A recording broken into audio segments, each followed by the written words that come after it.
Hi, and welcome to People Keep Dying, a podcast where we talk about people who die. I'm your host, Angela. And I'm Stephanie. And today we got our new episode, and I finally covered a serial killer, which is kind of interesting for me.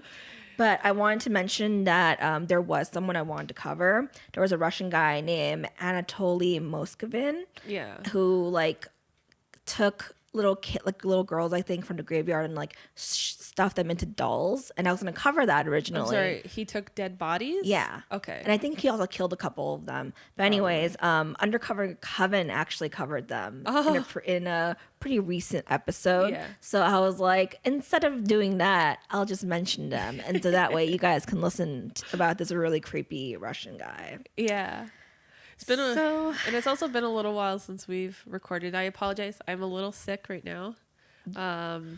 But hopefully we're all very forgiving of your sickness. What are you talking to me about today? You said a serial killer? So I'm covering a Korean serial killer, so you're not going to know anything about this, which will make it very interesting. But in the end of it, I added a Reddit story I found about him. And it's not verified because it's obviously hard to verify a story that someone tells you. But it sounds super creepy and I wanted to say it. Okay. Well, I'm excited. So this is pretty recent. How recent? 2000s, early 2000s. So Yoo Young Chul was born April 18th, 1970 in Gochan County, South Korea. And I'm going to call him Yoo. So I'm not talking about you. Yeah. But his last name is you did this. And if I just keep saying Young Chul over and over again, you'll just be very confused with all the Korean names added in later. Yeah. So let's just say You. You. So due to his parents separating shortly after his birth, Yoo was raised by his grandparents along with his siblings for a few years, which is what I think is pretty much what always happens, right? Like if your parents fall apart, your grandparents take you in. And your parents or your older parent or your older siblings and stuff like that. It happens all the time. Yeah. So they would eventually move in with their father in the Mapo district of Seoul after his dad comes back. Seoul. So it's so authentic to where it is versus me saying it was it's Seoul. Seoul. Or when you hear when people go Toronto and you're like, no. Say that to me, please. You're not native. You're not native Canadian. Don't say it. So Yu's parents were blue collar workers and had money problems. It was due to his poverty that the children at school would make fun of him, which is the root of his resentment of wealthy people. Ugh, kids are the fucking worst. Yeah, they are. Oh my God. School kids are the worst too because you're making fun of somebody and it's not even it's not that child's fault that they're poor. I'm sure he doesn't want to be poor. He doesn't want to wear these rags. He's not happy. He doesn't want to smell like dish soap, which is what I read is a big indicator. But I'm like, how are you supposed if you're so poor, you can't buy detergent, so you usually use dish soap to clean things. Well, I mean, at least he smells like soap. But I mean, that's apparently the big. I was reading about how you can tell if a kid came from a poor family thing, and I'm like, this is really sad. That definitely not here. We have all these flavored dish soaps. We have all these scented dish soaps. Well, usually if you're that poor, you're buying from whatever the green stuff. Yeah, the green stuff. That green stuff, which I grew up with. Yeah, so we bought we're Korean, so we There's worse things you could smell like when you're poor. Trust me. Yeah, like mold. Yeah. Anyways, he found interest and solace in the fine arts, so much that he applied to a high school that specialized in that field. Interesting that he's resentful of wealthy people, but he's into the fine arts because the two usually go not hand in hand, but wealthy people usually buy. But I think it was his escape. Yeah. But this is a joke, but in a similar way to Hitler. Who was rejected from his fine arts school and then did a downward spiral. So did this guy. Downward spiral. Guys, apply again. Yeah, or don't give up on your arts. Stick with arts. Yeah, you don't go directly into killing people. Yeah, you really it doesn't need to be a thing where you can draw or you can stab someone. Yeah. There are plenty of other things you can do. Cook. Yeah. Oh my Cooking gosh. is always a skill you can have and always can find a job doing as a cook. Yeah. Generally speaking, and if you can't cook, you can serve. Yes. But there'll always be someone that'll be eating that wants to be served. Or cleaning. Or cleaning. Cleaning's always a good one. So he ended up being rejected from that school. That's a and shame. ended up at a technical school, which is where everything went wrong. Where his soul went to die. And I'm pretty sure there's lots of people who get rejected from art schools that don't go on to kill tons of people. No. But that wasn't him. Well, he was obviously like just so angsty. Mm-hmm. So during his high school years, he took up some petty crime and ended up serving a bit of time in juvenile detention. What kind of petty crime? Like stealing. Stealing and normal shit. And also later on, worse shit. So oh, it escalated? It escalated. What a shocker. Very quickly. You married in 1992 or 1993, depending on which article you were reading, which was kind of annoying. Oh, and I hate it when they do that. Like Wikipedia was like 1992, but then I read another article that it linked to that said 1993, and I'm like, I don't know. Was it like a December, January thing? Ugh, that's annoying. And his child was born. He had a son in 1994. And then in 1995, he was sent to jail for selling child pornography. Oh, no. But that wasn't enough for his wife to leave him just yet. What? Okay. After now, in South Korea in early 2000s, was it easy or hard for you to leave your husband? It was still easy. Like, it was still looked down upon. Like, even now, divorce is very, taboo, but you can leave your husband. Okay. Yeah. Okay. Because I was going to be like, I mean, that could be a cultural thing. Yeah, but she does eventually leave him, but for worse reasons. Okay. So after his release, he was arrested again and sentenced to another 2 years in jail in 1998 for forgery and robbery. So when he gets released again, guess what? He's still a piece of shit. And in 2000, Yoo was arrested for raping a 15-year-old girl, which resulted in his arrest, and his wife finally divorced him. Okay, so she was cool with him Child looking at the photos of the little girls, but you can look, touching. but you can't touch. The touching was like the real problem. At least she had a line. So hey, you know what? At least she had a reason to leave now. Yeah. I mean, the first one was also still a good reason, but sure, whatever. But I mean, maybe in the courts, like now it's like, look at that. Look what you've done. At this point in his life, he had been convicted 14 times previously for different charges. But 14 charges. Yeah, no, he's a serial offender. He should definitely have gotten more than 3.5 years for 14. Like, it's 3 strikes and you're out here, right? Yeah, but it's like, it's 14. One of those things like, this was his first rape, though. Yeah, I guess they probably have child pornography should still be up there. Okay, yeah, the child pornography definitely links into the child rape. Yeah. Who didn't see that one coming?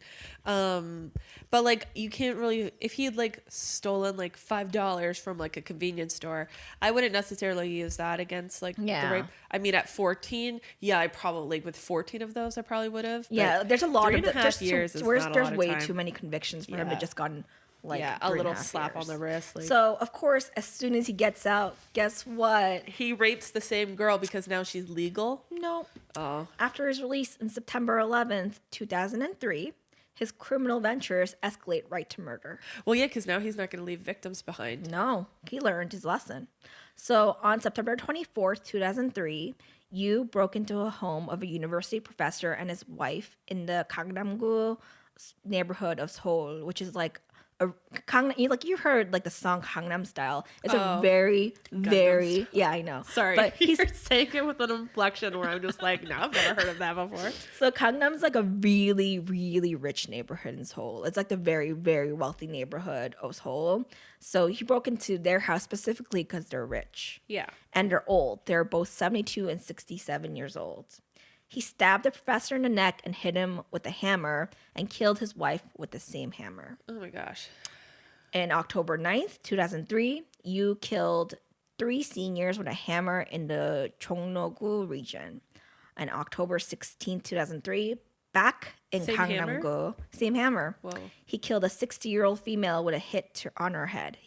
I think from what I read, he made his own hammer, I know he brought along his own hammer, but I'm not sure if he made it because I didn't really know how you can make your own hammer. You gotta use the hammer that's in the house, and then you gotta wipe the finger. Wait, Stephanie, what are you doing? You gotta wipe the fingerprints off, and then you gotta put it in the other guy's hand. Oh man, he didn't get caught this way though. So did he get caught by DNA? Because no, okay, sorry, all right, didn't. Let's hear the story. So that's what I'm saying. Like even if he had done that, he still didn't get caught by DNA evidence, so it wouldn't have mattered as much. Oh my gosh. So the 60-year-old female that was hit in the head on October 16th, her son found her body at 1:30 in the afternoon. No. But she was pronounced dead at 2. Oh no. And on November 19th, 2003, Yoo killed 3 people with a hammer in Chongno-gu. So during this murder, he got hurt trying to open a safe and burned down the house to destroy any evidence. So he didn't know not to leave any evidence behind because he takes his hammer with him. So he got hurt trying to open up the safe. So he obviously knew that his blood was going to be there. And then burned down the house. And then he burned down the house to hide, to burn up his own blood. So during this phase of his killing spree, Yoo was mostly motivated by his hatred for wealthy people.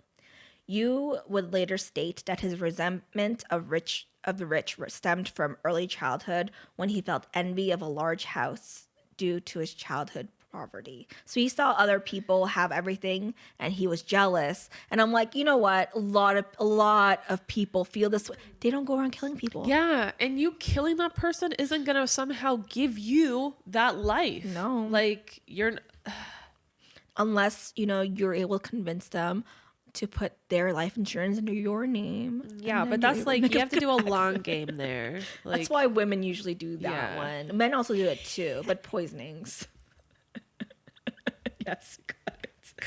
So he specifically targeted wealthy senior citizens as they would be easier to control and left the appearance of a robbery homicide. But the weird part was that even though he tried to make it look like a robbery homicide, he never took money. Well, then what the fuck is he doing? He's just mad. He's just killing people. Yeah, but like he's mad at them because they have money, but then he doesn't take the money. No, he just wants to kill them. He just wants to kill. Weird. Yeah. Well, then his motivation isn't money, or like it's not. It's rich related because he's targeting rich people, but it's not money. He just hates rich people. It's very weird. I mean, you could have just stolen all of the money and then become rich yourself. And you didn't need to kill anyone. But no, he just wants to kill people. He's aggressive. He is very aggressive. So on December 11th, 2003, you met a masseuse. But most articles mentioned that she was probably a sex worker. So she was probably a sex worker that became his new girlfriend. But after finding out about his criminal past, she told him she no longer wanted to see him. Probably the 15-year-old child rape was like oh, no, I don't know. Sorry. But angered by this rejection, you started to target sex workers in the escort business. Oh, so he stopped killing old rich people and started killing sex workers. Because he wants to kill her, but he can't kill her. So he kills other sex workers. And he is very aggressive, obviously, in killing a lot of them. There was like an entire list of like when he killed all of them, but it was how many? Overall, he killed about 20 to 22 people total. Okay, so not 22 sex workers? About like maybe at least 10? 11. Wow. So that's over how much long of a period of time? It's like 4 months. Okay. I mean, not that makes it any better, but no, it is aggressive. I was thinking that it was like once every couple weeks, and then all of a sudden he went like every single day. No. But if he spaced them out. Yeah. So on March 16, 2004, in Mapugo, which is where he lived, he choked and mutilated the body of a 23-year-old escort. Mutilating them? Mm-hmm. Trashing her on a trail near Hogang University. And he also by April or May, depending on which article you were reading, he lured a sex worker into his apartment, had sex with her, beat her unconscious with a hammer, decapitated her in his bathroom, smashed in her head, mutilated the body, dismembered, and then disposed of the body in a construction site near Pongwon Temple of Sodamun-ku, which is like, he just cut up the body and just spread it around everywhere. Yeah, wow, escalation. And he decided that this was the perfect way to kill people because he killed his next 9 sex workers this way. 9 victims. So there was 11. There's 11 sex workers he killed. Oh my God. Very quickly. I mean, body parts are probably a little bit because you know what? In the news, the full-on bodies were probably popping up in the news. Yeah. So he probably figured, well, if I cut them up and they're just in smaller pieces, like maybe it'll be harder to find. Harder to find. Yeah. I'm destroying the face so that they can't pull dental records and like who these people are. He said he was trying to hinder the identification of the victims. On top of that, sex workers are, as always, because it's a shitty world, they're kind of like, oh, well, you live a high-risk lifestyle, so blah, blah, it's such bullshit. Fuck whatever. that. No one asks to be murdered. No one asks to be murdered. No. I mean, some people do. Very rarely. We'll backtrack that line. Some people do. Very rarely. But the average person is not out there looking to get murdered. She Sex was there to get $20 $20 to suck a dick. And also, like, this is kind of an interesting tidbit I know about Korea. When you turn in your resume to work anywhere in Korea, you have to attach a picture of yourself. Oh, do you? Yes, you do. That's really good. Because they want to judge you before okay, never mind. No, it's not good. They want a picture of you because they want to know if you're basically attractive. If you're ugly, you're basically out completely. So if you're overweight, you're out. Like, if you're overweight, you're way more likely to get rejected from a job even before the interview process. Fuck, man. It's very culturally, it's like that. But there's a lot of pressure on that. There's a lot of pressure to get, to use enhancements to look prettier and stuff. But whatever. Yeah. That's their culture. That's rough.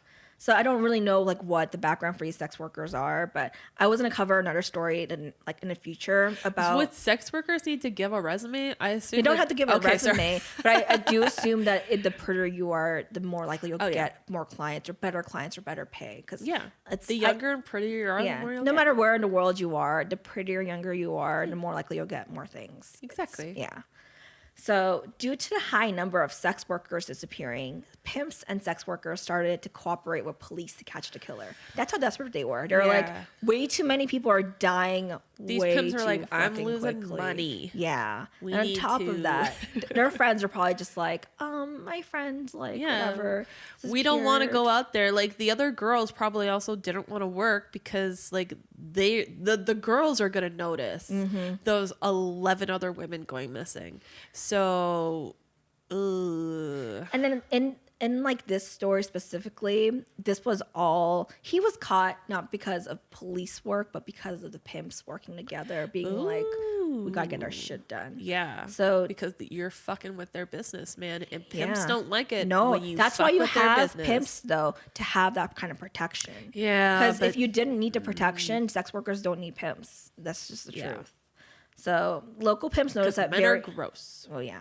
Local pimps noticed that various dead sex workers had one number that had a common link and notified the police about their findings. Yeah. And by the way, I noticed I haven't been to one, but I was reading that like a lot of the time in those massage parlors, it's usually like a very old lady that runs the place. So I wondered if the pimps are all like old ladies get together. I was actually a little madam.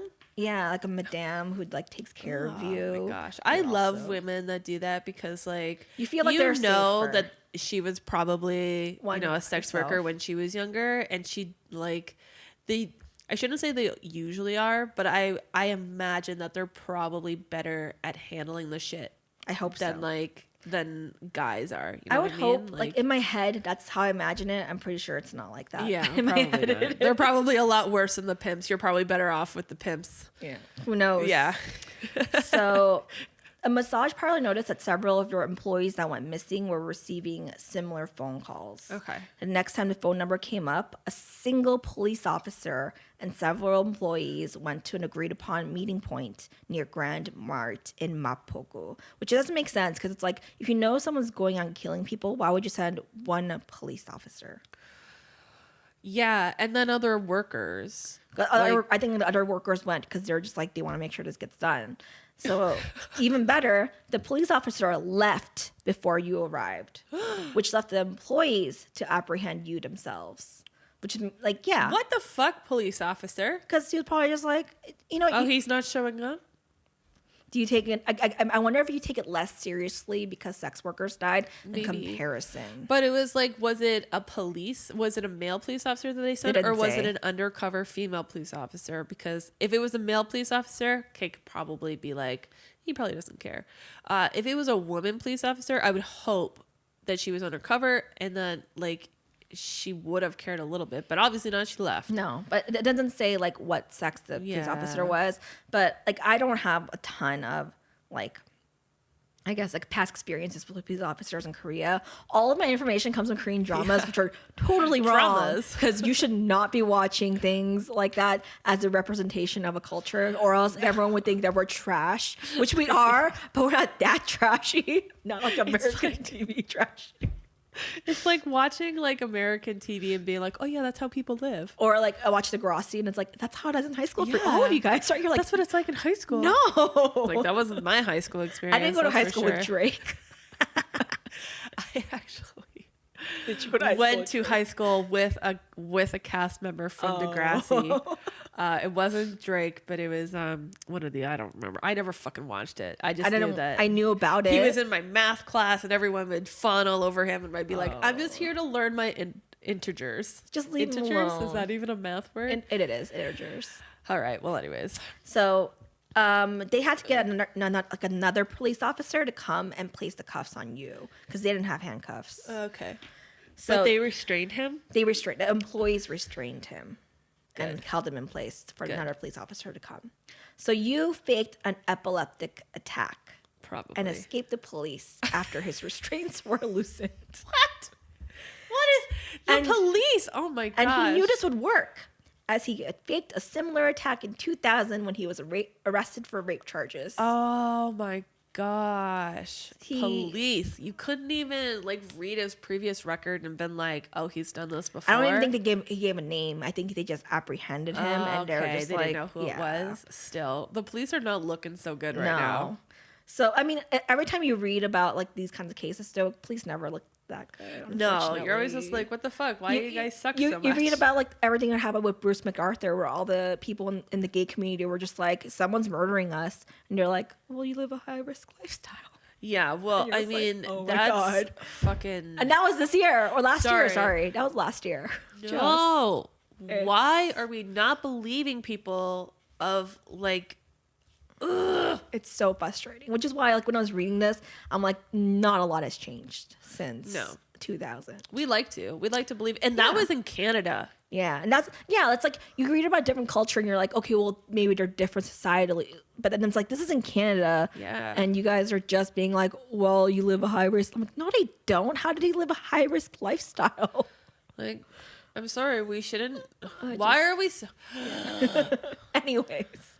I can't even get a sentence out. That's how angry I am. Rearrested 12 hours later. Fortunately, at least they caught him.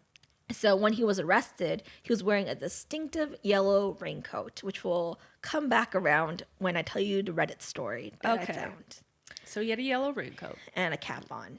They found phone cards and a fake police badge he had been using throughout the year, which is how he gains like confidence from other people, right? Like, I'm a police officer. Oh, okay, yeah. Mm-hmm. This arrest was unfortunately a few days late, as his last victim was on July 13th, and he was arrested on July 15th. So, okay. If they had caught him like 2 days earlier, that other sex worker like, died. He was about to go get another victim, so at least they caught him when he did. Yeah.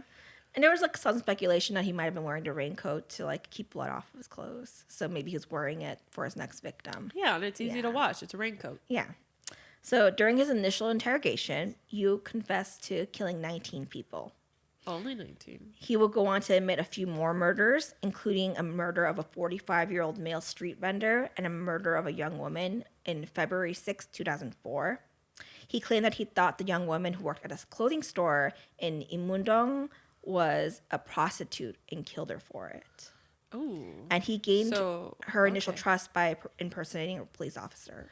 That's interesting. Because it wasn't like he had this essentially was bought her, before like he started killing all of the sex workers. So his first sex worker that he killed was in March. So he confessed to one in February. So it was just kind of like, oh, I thought she was one. And it's like, So a month after his just like, like you probably hit on her and she was like, ew, no, and then you killed her and then blamed. Or maybe she said, okay, sure. Like maybe he asked her out and she was like, okay, and he's like a sex worker. Oh, yeah, that could be it too, right? Yep, yeah. So a month after his arrest, he would later claim that he had eaten the flesh and organs of his victims, but there wasn't any evidence to prove his statement. But he did mutilate the bodies, so it's really hard to tell if he did. I mean, but why would he say that he did if he didn't? Who knows? Ugh. You can say it, but unless you can prove it, is one of those things where it's like, well, can you prove it? Then we can't say it's 100% true, I guess. Yeah, but that is not something that people normally admit to. Yeah. I mean, so I would take him at his word. So when Yoo was brought to the prosecutor's office later in the month of July, the mother of the victim from Imudong rushed at Yoo with an umbrella, screaming that her daughter would still be alive if the police captured him earlier. And in a very classy move that I read in like 4 different articles, a policeman kicked the mother in the chest to subdue her, claiming that his hands were occupied in holding Yoo. The police do not look very good in this story. No, they do not. Yeah. However, at least there's no guns involved. They could have restrained her a little bit better. They could have. Just kicked her in the chest. Just kicked her right in the chest. I'm like, was there no other police officers? There's just one guy holding him, and then it's just like, that's it. And then she's coming at him with an umbrella. That's interesting. Was she trying to impale him? I hope so. I would. Pokey? I don't like. Whenever I think about like if I had children, what would I do? I would be in jail. I would be in jail. I would be too. Yeah. If I ever found out, I would for sure go to jail. If I ever found out that someone touched or did anything anything to my child or killed, oh man, that'd be different. I'd be in jail. So I'm like, I can't blame her. Like it's really hard to. No, but it's just the umbrella. It's just of all the it's one of those things where did she just happen to see him? Did she plan to bring the umbrella? They were going to the prosecutors. Like, so I'm assuming it's like a court, so she knew he was going. She just saw him and then got like really mad. Such rage that she just went at him with.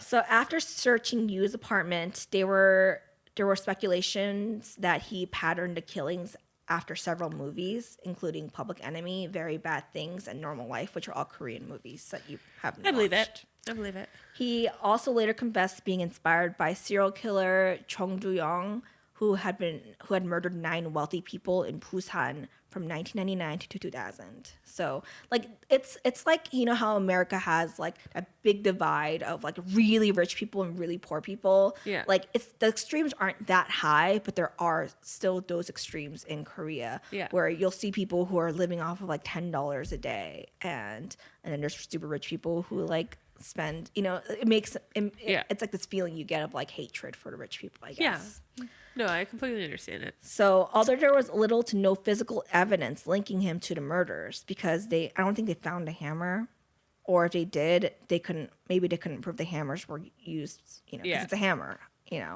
The trial process still continued, which in America would mean, holy fuck, this guy's gonna get free. Yeah. But in Korea, fortunately, he doesn't defend himself. He confessed. Yeah. So he appeared for the first time in courts on September 6th, refusing to defend himself, declaring to boycott the remainder of the trial, and apologized to the victims. He also said that he had no intention of stopping the murders. He's like basically like, if I'm free, I'm just going to kill as many people as I can. Yeah. He said, women should not be sluts, and the rich should know what they have done. Yeah, but okay. When he was forced to return 2 weeks later, he lunged at 3 presiding judges and recanted his confession of the Imudong murder, which was that girl who worked in the store. And then 3 weeks later, he tried to attack a spectator who cursed him. You fucking walked in and was like, oh, you know what? I did it. Sorry. Whatever. And then like a couple weeks later, he had a change of thought. Yeah. He's like, no, not that one. I didn't do it. I did these ones, but not this one. Not this one. Not this No, one. this one. No. And then now it's like, Fuck all you guys. I'm just gonna fucking start attacking people. So Yoo was made to sign a statement that he would not cause further commotion. I'm not really sure how that would make any difference, though. Because I'm like, you sign a piece of paper. Can we get everyone to sign a piece of paper that says you won't murder someone, and then maybe that'll work? I guess we'll get you to sign this little piece of paper that just says that you won't act out again. Yeah, please. Can we just like keep you a little calm? This is our agreement. Now you got to keep calm. Yeah, because look at this paper right here. You said you wouldn't do it. You signed this piece of paper.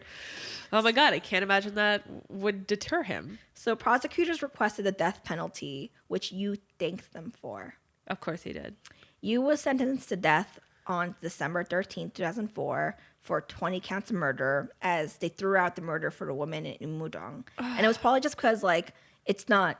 they already got him for all the other murders. Trying to prove that one, too, would drag on that whole thing That poor family. Yeah. Like, it's... You know what? It really fucking, like...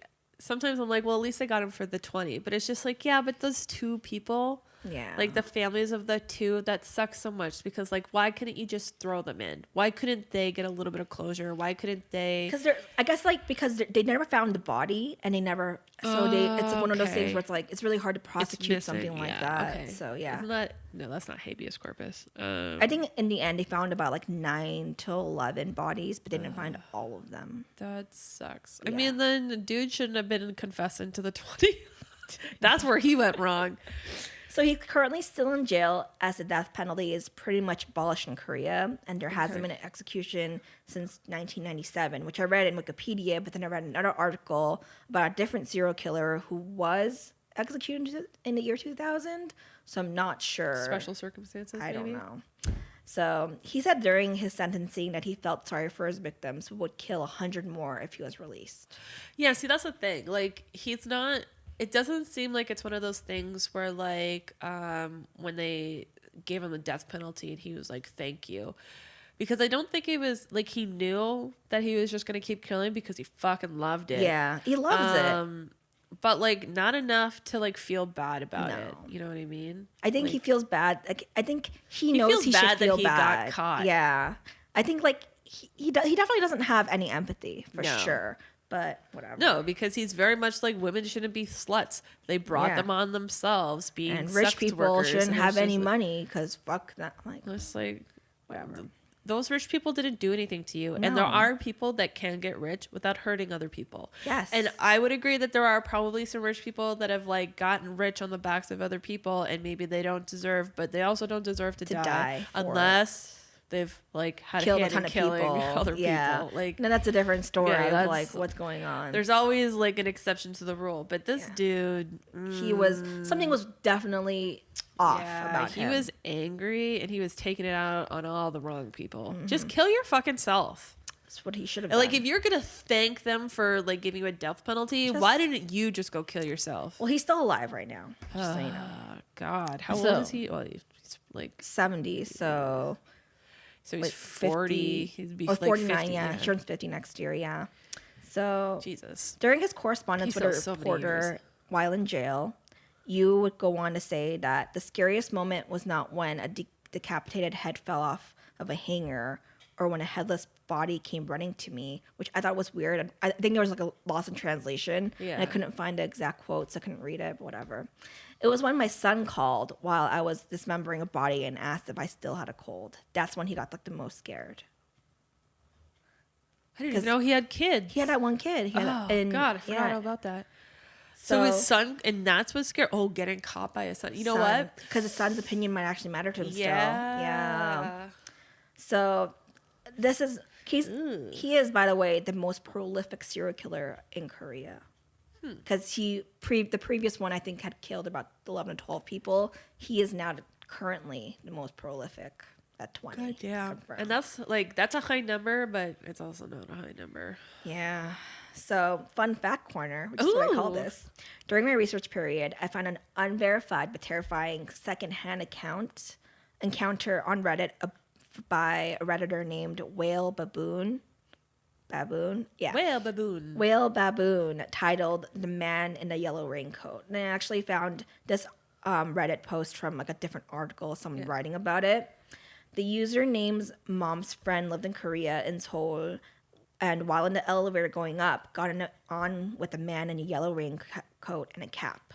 His head was really low and she couldn't see his face, but felt really uneasy, especially after realizing that he hadn't pressed a button for a floor. Oh, shit. She also realized that he had something in his hand covered in a newspaper. She acted like she was calling her husband saying, "Oh, I'm on the elevator, about to get off. Can you get the door for me?" Like faking like a call. Yeah. And she quickly got off the elevator with her young daughter who was with her while he slowly followed behind her. Oh, gosh. She banged on her own door saying, "Hey, yobo, I'm home." Like, "Hey, husband, I'm home. Please open the door." So he turns around and starts walking back. But the thing is in Korea is doors have codes on them. You don't use a key to get in. You use a code pad, like a keypad. So when he was far enough away, she pressed on her door passcode thing. But it makes a lot of noise when you do that. So he heard that and started running towards her. So she screamed, threw her daughter in, and was able to slam the door and lock it before he got in. Oh, my gosh. And then she watched him from her peephole as he walked back towards the elevator. Several months later, she saw him again in the same yellow raincoat and hat when he was apprehended. And it's an unverified story. Yeah. Obviously, but when I read it, I was like, man, I need to talk about this because it's really fucking crazy. Why did she not, like, I really hope that she, like, called down to, like, front desk or wherever it was and was always like, there's a fucking dude, because he'd be gone by the time anyone showed up. There's no front desk, like, even at apartments, right? I mean, like, still security, call security and be like, and told someone about that. If she had, maybe they would have caught him sooner. Maybe, or maybe they wouldn't have because he was wearing a raincoat. So then if it's raining outside. It's like a yellow raincoat. Like maybe another sex worker had, like, other people could have had like It sounded like because I was told that it was during the time when he was killing the rich people and before the sex workers. Okay. So maybe he would have gotten caught, but it would have just been like, he would have been apprehended like you're being weird. And that could have just been it. Yeah. Thank you for that story. No problem. I really liked it. I don't love serial killers. I like that you finally did a story on a serial killer. Yeah. But I wanted to choose one that I didn't really know too much about. Yeah, I just find it so fascinating. His shit was weird and fascinating. I kind of have a serial killer, but not really at the same time. So, Tillie Klimek was born in Poland in 1876, and then she immigrated to the United States as an infant with her parents. We have a female killer. A female killer. Yes. What do you think she killed with? Mm-hmm. Not everyone could be Aileen Wuornos, you know? So not much is really known about her upbringing or anything like that, but she did grow up in Chicago. Later, she married her first husband, John Mikiewicz, in 1895.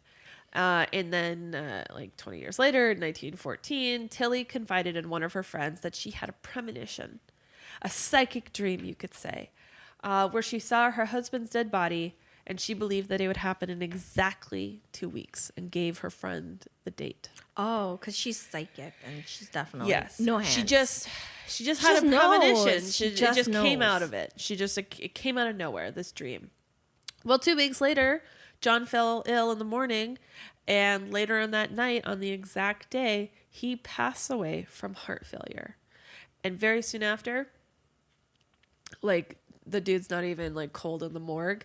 Tillie is at the insurance company collecting John's insurance. Well, it's hard. Insurance. Being a widow is hard. So quick. Yeah. Next day you're like, oh no, how am I supposed to live now? Yeah. Oh no. Oh no. My husband of 20 years is gone. What am I going to do? Well, it doesn't matter because 2 months later, Tillie meets and marries a young man named Joseph Ruskowski. And shortly after moving in together, Tillie starts having her premonitions again. And she tells her neighbors that she has seen Joseph's death, just like she saw John's. And she told them where and when it would happen.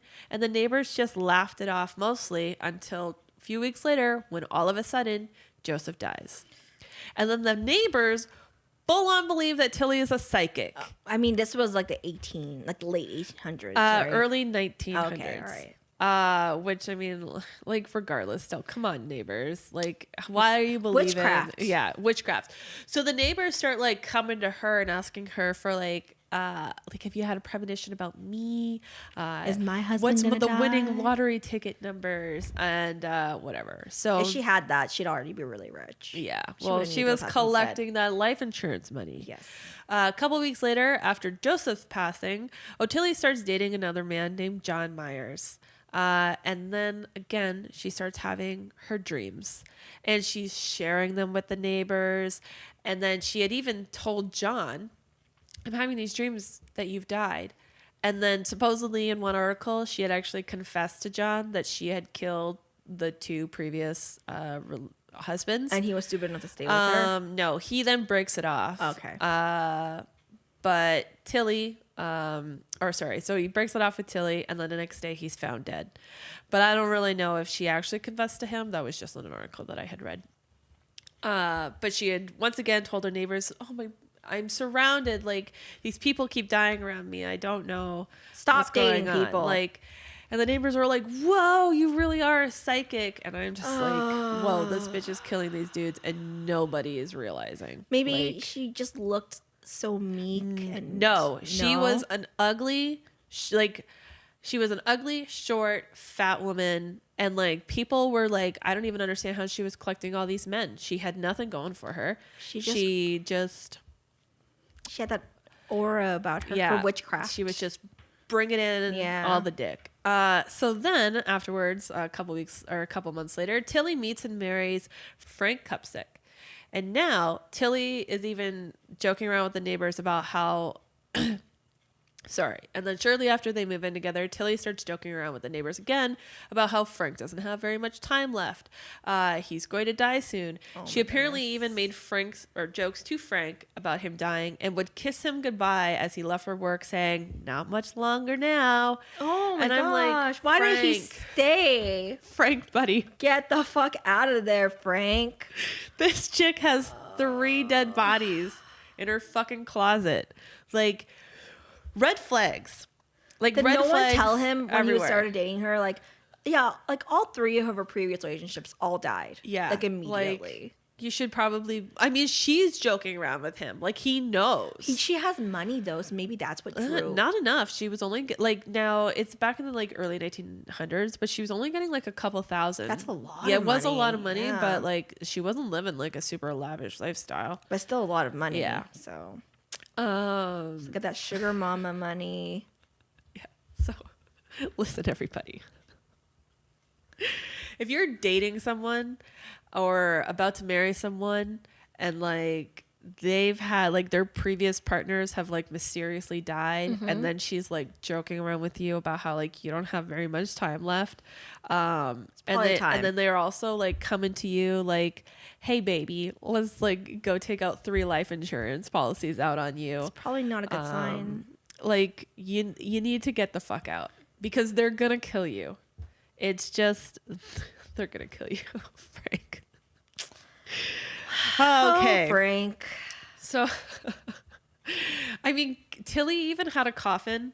She had a coffin in the basement of her apartment. Like, she had gone to her landlady and was like, can I like open up some storage in the basement? I have this coffin that I got on for sale that I just like want to store there. Like, she had the coffin ready to go for Frank. And it's just like, she's fucking killing her husbands. Like, and no one says anything. No, she just casually had this spare coffin that she picked up at a bargain shop for real cheap. Mm-hmm. That's where I want my coffin from, obviously. Yeah. So no shocker at all. Frank starts getting sick and he ends up in the hospital. And as he's dying in the hospital, Tillie is by his bedside knitting a little mourning hat. This little red black hat that she's gonna like wear later, because she can't use the ones that she previously knitted from her other husbands. That would be just disgraceful. And then Frank dies. So bye, Frank. She's trying to show him respect. Yeah. Yeah. So now that she's accurately predicted all of these deaths, more people start coming to her for psychic advice or whatever, which is, weird. But the neighborhood totally eats it up. And like she starts predicting like her neighbors are going to die. And like this person's going to die. And like this person's going to die. And then they fucking do. Like just random people, which is adding more flair. So which she's I'm just only good at telling you who's going to die. Yeah. So not a good, useful skill that you actually want. No, but it's also just like, why are you going to her? Well, then eventually there's no TV. Like, you know how boring it is. Yeah. After some of the neighbors and stuff start dying, people then start like getting a little scared of her. And they're like, when they pass her in the hallway, they don't want to stop and talk to her because they're afraid that she's going to tell her, you're next. So later in 1921, Tillie goes on to marry her fourth husband. Oh my gosh. This dude's name is Joseph Klimek. So we've got a John, a Joseph, then another John, and then another Joseph. That's those and J's. Frank. Oh. Frank was the one right in the middle, so yay Frank. But a lot of Johns and Josephs. And shortly after the wedding, Joseph starts getting sick. And so he goes into the hospital, and then the doctors start like catching on a little bit, and they're like, he's got arsenic poisoning. They run their tests, they get their confirmation, and Tillie gets arrested. Reportedly, while the police officer was arresting her, Tillie stated to him, "The next one I want to cook dinner for is you." Oh. Because girl loved the dick. And she just couldn't help herself. So the police go and exhume her 3 previous husbands. And it turns out that all of them had lethal doses of arsenic in the system, which is just like, I mean, I get it's the 20s. But how do they not like just check, like do like a blood panel on these dead bodies? I think back then they used to like burn the bodies and then smell it. And if it smelled like almond, that's how they knew. I think I read that somewhere. That's like how they found out if you had the like arsenic or cyanide poisoning. But I'm not sure. Yeah, I'm pretty sure that's what I read. There should just be a chemical panel that goes through like every dead body. This was the early 1900s, Yeah. you know. They're just like, it is. They probably didn't even have this kind of testing. Remember bloodletting and cocaine? Oh my gosh. Yeah, fucking healthcare has been a real mess. It still is a real mess, but it's a little bit better now. So now the police have her on all the murders, and she's like, "What, me? No, it wasn't me." And then she blames it all on her cousin, Tillie Klimek, saying that she had gone to Nellie frustrated with her relationship with Frank, and that Nellie had told her to get a divorce. But Tillie was like, "Nah, I gotta get rid of him in another way." And then Nellie supposedly gave her a whole bunch of rat poison to give to Frank. And it's just like, well, then Nellie didn't kill Frank, you dumb bitch. Like, she just gave you she told you to get a divorce, and you were like, "Nah, divorce isn't gonna really work for me. I gotta get rid of him in a different way." Yeah. Well, how many ways are you gonna get rid of your husband if it's not divorce? There's divorce, and then there's murder. Like, you don't have a lot of options. Really lucky and he'll die naturally. Unlikely. Yeah, unless she helps it along. Okay, so the police go and they arrest Nellie, and that's when they start discovering that there were a lot more people dying around these 2 fucking psychos, and the police believed that they had killed them. So from 1912, we're gonna backtrack a little bit because this is 1920s, but we're gonna go back. So from 1912 to 1915, Tillie was living with some of her cousins, and during that time, 3 of them passed away. Jeez. Stanley, who was 16, died in 1912. Stell was age 23. She died in 1913. And Helen was 15, and she died in 1915. Apparently, Tillie was taking care of them all when they fell ill, according to the children's parents, and they all passed away mysteriously. Sure. Just killing her fucking cousins. Totally normal. In 1917, Tillie Klimek's daughter, so the cousin's daughter, Sophie, and her granddaughter, Dorothy, both died shortly after having dinner at Tillie's. Dorothy was only 2 years old at the time. Oh, no. A month later, Sophie's twin brother, Ben, mysteriously passed away. The following year, in 1918, Nellie's first husband, Wojciech Strummer, died, and when they exhumed his body later in 1923, they discovered that he also died from arsenic poisoning. She really she picked her poison. Yeah. And they just stuck to it. Yep.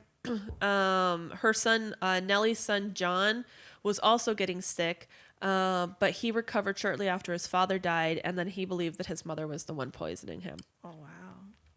Nellie's other daughter, Lillian, lived at the Tillie's home for a year at the age of 13, and the entire time she was there, she was deathly sick whenever she ate food.